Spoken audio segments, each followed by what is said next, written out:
새번역 사도신경으로 신앙 고백하겠습니다.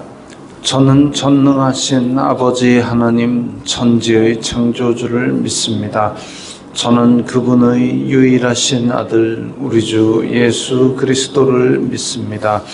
그분은 성령으로 잉태되어 동정녀 마리아에게서 나시고 본디오 빌라도에게 고난을 받아 십자가에 못 박혀 죽으시고 장사된 지 사흘 만에 죽은 자 가운데서 다시 살아나셨으며 하늘에 오르시어 전능하신 아버지 하나님 우편에 앉아 계시다가 거기로부터 살아있는 자와 죽은 자를 심판하러 오십니다.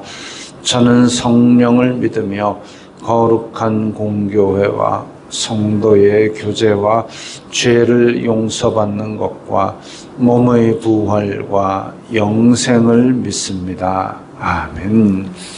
거룩하신 하나님 아버지 감사합니다.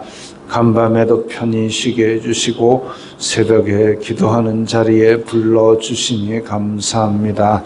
이 시간 저희들 마음 중심으로 주님을 경외하게 하여 주시옵소서. 예수님 이름으로 기도드리옵나이다. 아멘. 찬송가 419장입니다.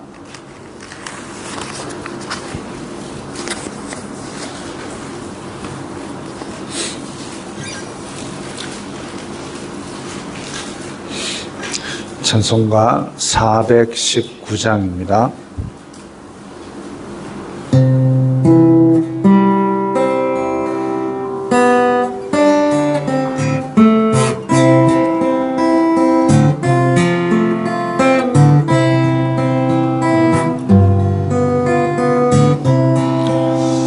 주 날개민 내가 편안히 쉬네 밤 깊고 비바람 불어쳐도 아버지께서 날 지켜주시니 거기서 편안히 쉬리로다. 주 날개 밑 편안하다. 그 사랑 끈을 짜니뇨. 주 날개 밑 내 쉬는 영혼 영원히 거기서 살리. 주 날개 밑 나의 피난처 되니 거기서 쉬기를 원하노라. 세상이 나를 위롭지 못하나 거기서 평화를 누리리라. 주 날개 밑 평안하다. 그 사랑 끈을 짜니뇨. 주 날개 밑 내 쉬는 영혼 영원히 거기서 살리. 주 날개 밑 참된 기쁨이 있네. 고달픈 세상길 가는 동안 나 거기 숨어 돌보심을 받고 영원한 안식을 얻으리라. 주 날개 밑 평안하다. 그 사랑 끈을 짜니뇨. 날개 밑내 쉬는 영혼 영원히 거기서 살리.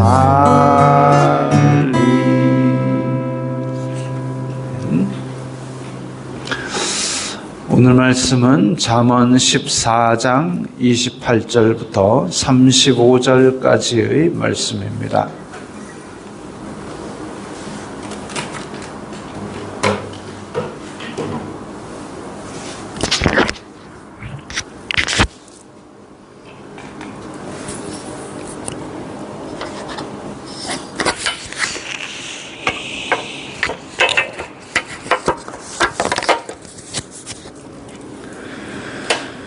잠언 14장 28절부터 35절까지의 말씀 함께 읽겠습니다.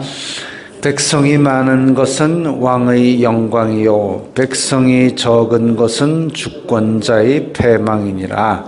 노하기를 더디하는 자는 크게 명철하여도 마음이 조급한 자는 어리석음을 나타내느니라. 평온한 마음은 육신의 생명이나 시기는 뼈를 썩게 하느니라. 가난한 사람을 학대하는 자는 그를 지으신 이를 멸시하는 자요 궁핍한 사람을 불쌍히 여기는 자는 주님을 공경하는 자니라. 악인은 그의 환난에 엎드러져도 의인은 그의 죽음에도 소망이 있느니라. 지혜는 명철한 자의 마음에 머물거니와 미련한 자의 속에 있는 것은 나타나느니라. 공의는 나라를 영화롭게 하고 죄는 백성을 욕되게 하느니라. 슬기롭게 행하는 신하는 왕에게 은총을 입고 욕을 끼치는 신하는 그의 진노를 당하느니라. 아멘. 자, 백성이 많은 것은 왕의 영광이요 백성이 적은 것은 주권자의 패망이니라. 지금 대한민국이 인구가 줄고 있다 그럽니다. 합계 출산율이 0.7 이렇게 되는데 원래는 1 이러면은 합계 출산율이라는 게 사람이 결혼해가지고 아이를 한 명 낳느냐, 지금 결혼해가지고 한 명도 채 안 낳는다는 거예요. 0.7명을 낳는 거예요. 그러면 10명이 결혼해갖고 7명을 낳는 게 아니라 10쌍 결혼해갖고 7명을 낳는 겁니다. 20명이 있어야 되는데 그럼 20명이 결혼을 하면 20명이 새로 태어나야 그 인구가 유지가 될 텐데 20명이 7명을 낳으니까 인구가 줄고 있는 거죠. 그래서 인구가 자연 증가하는 것과 그리고 사망하는 인구 때문에 줄어드는 것과 이 곡선 둘이가 안 만나야 늘어납니다. 인구가 줄어드는 속도가 천천히 줄어들고 인구가 늘어나는 속도는 점점 올라가야 서로가 안 만나야 인구가 조금씩 증가를 합니다. 그런데 인구가 줄어드는 속도가 늘어나는 곡선하고 만나버리면 그 점을 지나게 되면 이제 인구는 점점 감소하게 되는 거죠. 변곡점, 크로스 오버가 일어난 겁니다. 부산은 지난달에 이 출생아 수조차도 감소했답니다. 돈 번다고 다 젊은 부부들이 수도권으로 이동을 하니까 실제로 그래서 일자리를 살펴보니까 심하게는 거의 2배 가까이 차이가, 비슷한 업종이라 할지라도 부산에서 일하는 것과 수도권에서 일하는 게 거의 2배 가까이 차이가 나기도 한답니다. 임금 차이가 있다는 거죠. 그러면 이제 젊은 일 많이 할 세대들은 자꾸만 인구가 줄어들수록 수도권으로 모일 수밖에 없게 되는 거죠. 이제 전체의 판이 깨지고 흔들리고 있습니다. 안타까운 일이죠. 백성이 많은 것은 왕의 영광이요 백성이 적은 것은 주권자의 패망이니라. 백성이 지금 적어지고 있다. 이 나라에서 굉장히 심각한 문제로 생각하고 이 문제를 최우선으로 해결을 하기 위해서 애를 써야 됩니다. 오래전에 그런 얘기가 나왔어요. 인구에 대한 지적이 나와서 이거 큰일 난다. 학자들이 지적을 했을 때에 우리나라에서 내놓은 대책이 뭐냐면 셋 낳으면 이만큼 지원해 줄게. 하나도 안 낳으려는데 셋까지 그렇게 갑니까 어디? 근데 지금 셋에 지원해서 이제 하나 지원 아예 이사 오는 자체를 지원하는 지자체가 있어도 이제는 안 간다 그럽니다. 꽤 심각한 지경까지 갔죠. 나라에서 구성원들이 줄어들게 되는 것, 이 풍부한 인프라와 자원을 소수가 누리니까 더 풍요롭게 사는 게 아니라 기본적으로 생산과 소비할 수 있는 인구 자체가 줄어들게 되면 다 같이 쪼들리게 됩니다. 바람직하지 않은 것이죠. 한때는 우리가 그런 거 있었지 않습니까? 둘도 많다. 인구 무슨 정책 이래가지고 이 인구 폭발되면 우리 다 굶어 죽는다. 둘도 많다 이러던 시절이 있었는데 어느 날 어느덧 지금 큰일 났다 하고 한 명이라도 낳아달라고 비는 그런 지경까지 왔습니다. 백성이 적은 것은 주권자의 패망이니라. 성경의 다른 곳에서는 이 자녀는 이 용사의 화살, 전통 안에든 전동 안에든 화살이라 그랬습니다. 용사가 싸움터에 나갈 때 화살이 많아야 어쩌든지 뭐라도 할 텐데, 근데 이 자녀들이 그 정도로 중요한 존재고 소중한 존재라 그랬는데 어느덧 지금 이상하게 되어가고 있습니다. 그렇다고 해서 자녀를 떠받들고 자녀하고 싶은 대로 다 하게 내버려 두는 건 망치는 일이죠. 서로를 망치는 일입니다. 자, 백성이 많은 것은 왕의 영광이요 백성이 적은 것은 주권자의 패망이니라. 인구가 줄어가는 대한민국에서 살아가는 우리들은 여러 가지 생각을 하게 만드는 말씀입니다. 29절 굉장히 중요한 말씀입니다. 노하기를 더디하는 자는 크게 명철하여도 마음이 조급한 자는 어리석음을 나타내느니라. 노하기를 더디해야 됩니다. 심지어는 이 노하기를 더디하는 자, 성을 얻는 것 같이 중요하다고 그럽니다. 노하기를 더디하는 자. 화를 급하게 내게 되면 결국은 실수할 수밖에 없는 그런 상황이 많습니다. 근데 지금 세계적인 아마 추세인 것 같습니다. 분노사회라는 말이 학술 용어로 돌 정도로 분노사회. 머리끝까지 지금 이미 찰랑찰랑 차 있어갖고 툭 건들면 이게 왕창 다 쏟아지는 분노사회. 그래서 아주 조급하게 화를 내면서 화를 냈다면 끝까지 내는 그런 일들이 너무나 많이 일어나고 있습니다. 안타까운 일이죠. 노하는 것도 정도가 있어야 됩니다. 속도가 있어야 됩니다. 상황을 보고 이것이 너무 부당하다.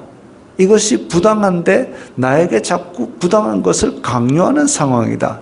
그러면 그 부당한 상황에 맞추어서 이건 부당하지 않느냐 이렇게 할 수도 있고 이 좀 정도가 있고 상황이 있어야 되는데 그런 거 없이 툭 건들면 워낙 폭발을 해버리면 이거는 결국은 그게 자기 자신을 깎아내리게 되고 판을 뒤집어 엎게 됩니다.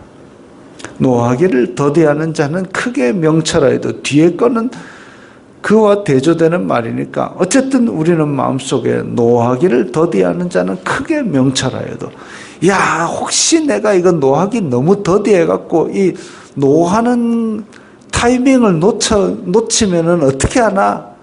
놓쳐도 괜찮습니다. 노하기를 너무 더디해갖고 노할 타이밍을 놓쳐도 괜찮습니다. 안 노하는 걸로 지나간 걸로 괜찮습니다. 그때 노했대 노했다 해서 세상을 살릴 수 있는 거 없고, 노하기를 더디하다 놓쳐도 괜찮습니다. 골든타임 지나도 사람 안 죽습니다. 그래서 어쨌든 노하기는 더디하자. 상황을 보고 천천히 생각하고, 이럴 때에 우리가 머릿속으로 생각할 게 뭐냐면, 내가 얻고자 하는 것이 무엇인가? 내가 얻고자 하는 것, 내가 원하는 게 과연 뭔가? 이걸 생각을 할 때에 노해 갖고 얻을 수 있으면은 노해도 되는데, 노해 갖고 얻을 수 있는 건 별로 없습니다. 한 번씩 마트에 가면 마트 그 소비자 코너에 막 소리 지르고 화내는 사람을 가끔씩 봅니다.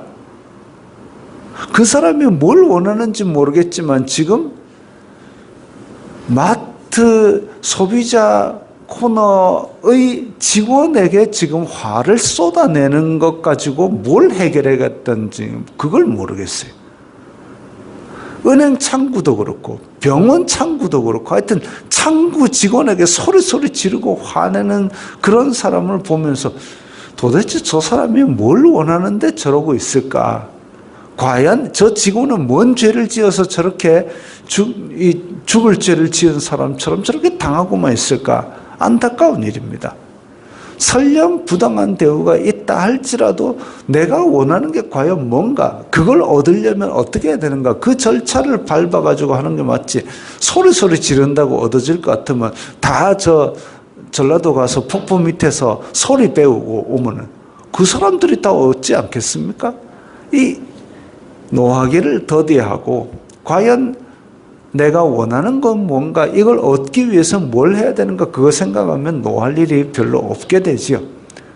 이런다고 달라지나도 한번 생각해 볼 필요가 있습니다.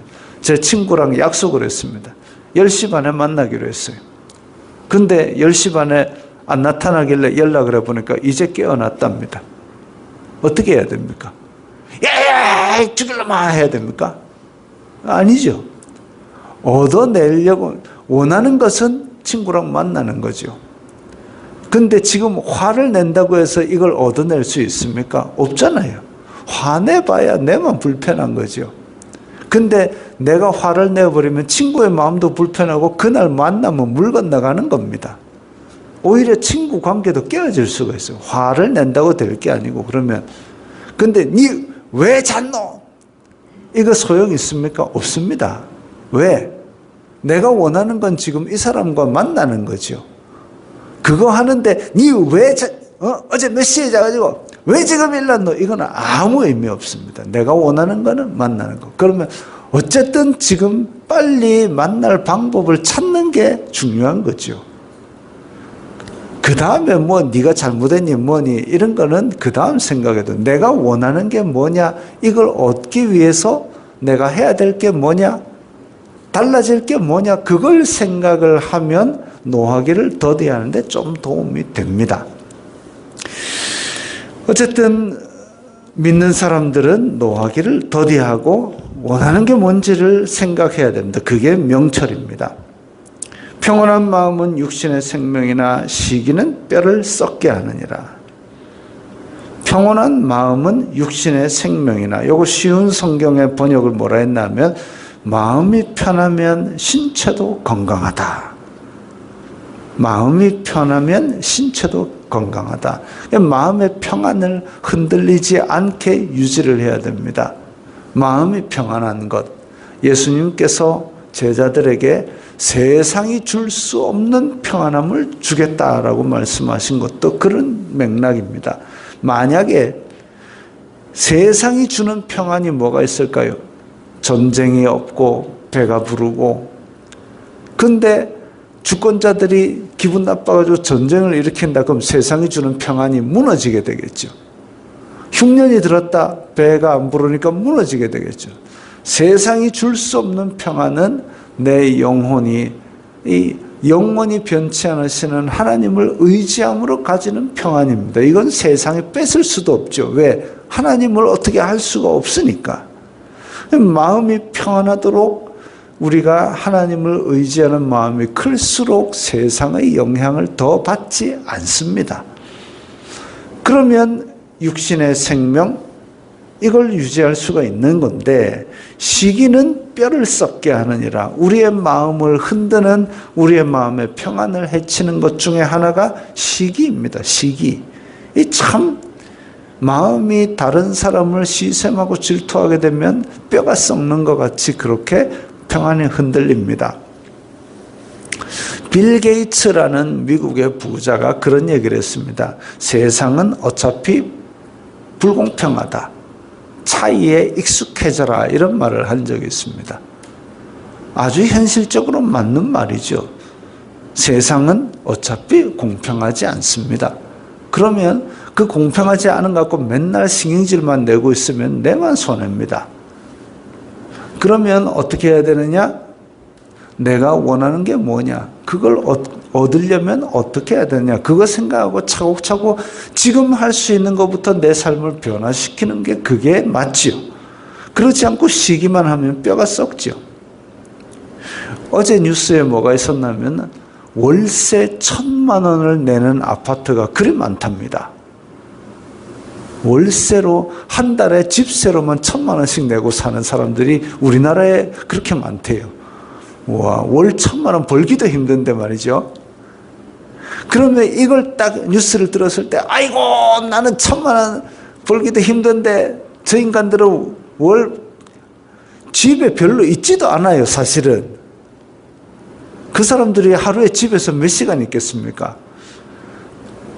일본의 어떤 굉장히 유명한 연예인이 자기는 그 일을 안 하면은 하루 종일 집에 있는데요. 왜? 그러니까 집 이렇게 비싸게 주고 샀는데 내가 그 안에 있어야지 없을 것 같으면 집을 왜 샀노? 이러고 이제 하루 종일 집에 있는데요. 월세 1,000이나 내는 집이 이렇게 많은데 그래서 이런 걸 보면서 내 마음속에 그 사람들하고 나하고 무슨 상관입니까? 뉴스 한번 봤다고 내 마음속에 그 사람들 시기하면 그때부터 내 뼈가 썩기 시작하는 겁니다.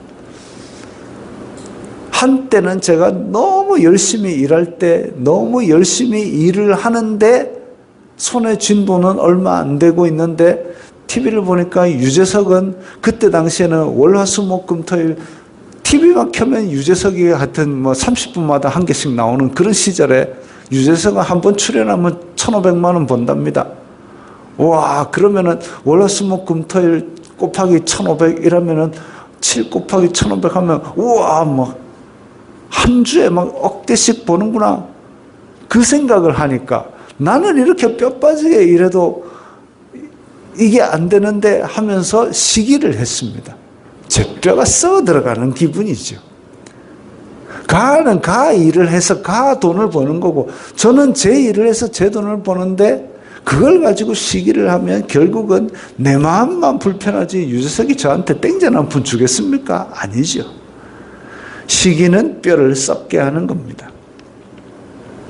가난한 사람을 학대하는 자는 그를 지으신 이를 멸시하는 자요 궁핍한 사람을 불쌍히 여기는 자는 주님을 공경하는 자니라. 앞에서 그런 얘기가 나왔죠. 자기가 열심히 일해가지고 그 부를 쌓고까지는 좋지만 그 부를 쌓기만 쌓으면 결국은 그건 짐입니다.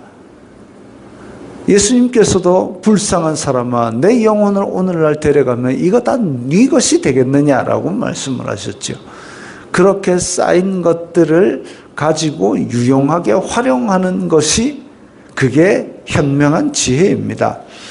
그게 지금 가난한 사람 하나님의 형상대로 창조된 사람입니다. 그 사람들도 그렇기 때문에 우리 피조물은 서로를 존중하고 살아야 되는 거죠. 당신은 하나님의 형상으로 창조된 사람이니까 나는 당신을 존중합니다. 이게 바른 태도입니다.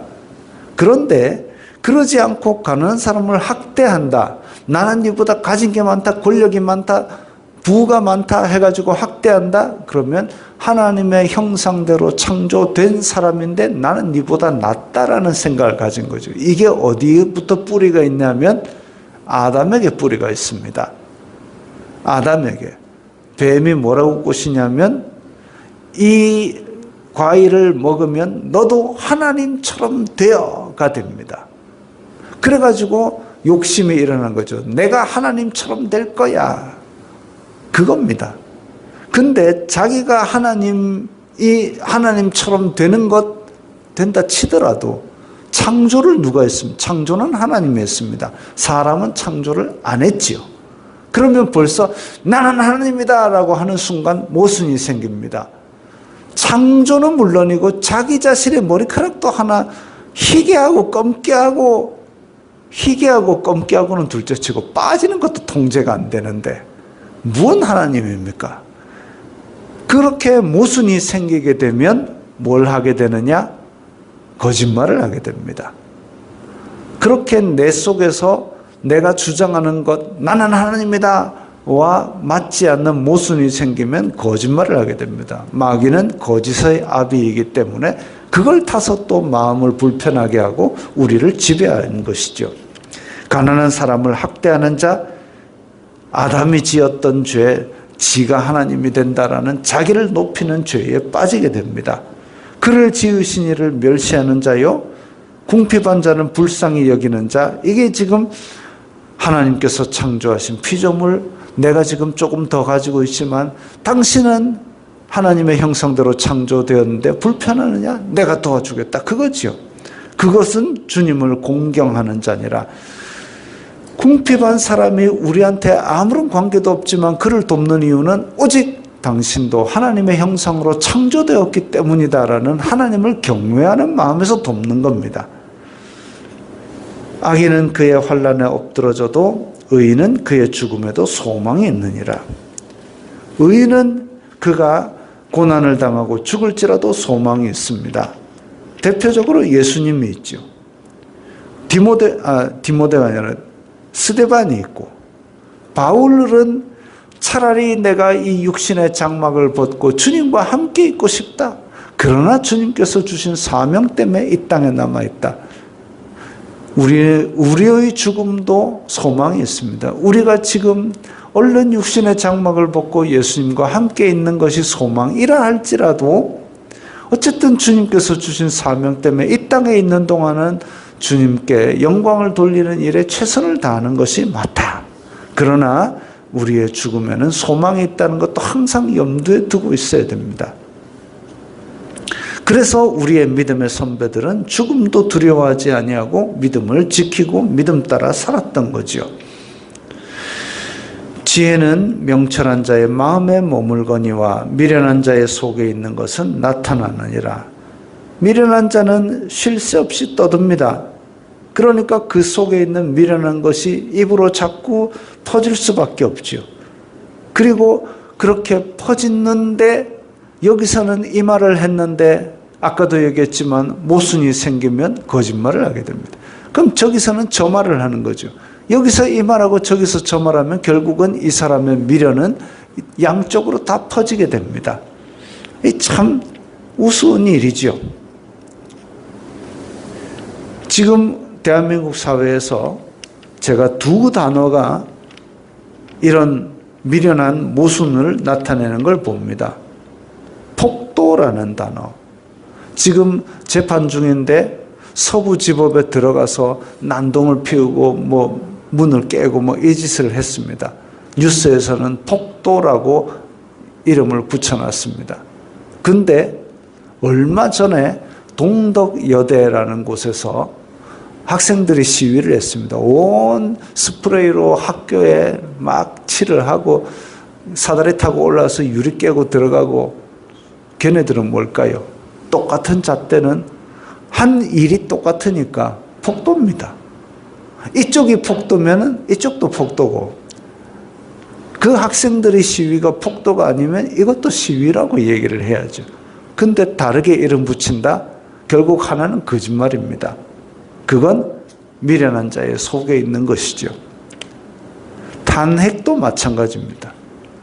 탄핵이라는 것, 물론 그 원인이 된 위법적인 상황은 공정하게 심판을 해야 되겠지만, 예전에 어떤 대통령을 탄핵할 때는 국민이 반 이상 선택한 대통령을 왜 너 손으로 내리게 하느냐 나쁜 놈들아 라고 외치던 사람들이 지금은 또 내려라 라고 난리를 칩니다.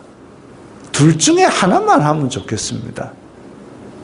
제가 그렇다고 누구를 지지하는 건 아닙니다.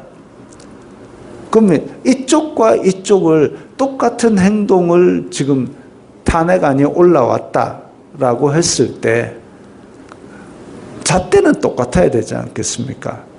특히 법의 잣대는 공평과 공정을 생명으로 하고 있습니다. 법의 가치는 공평과 공정입니다.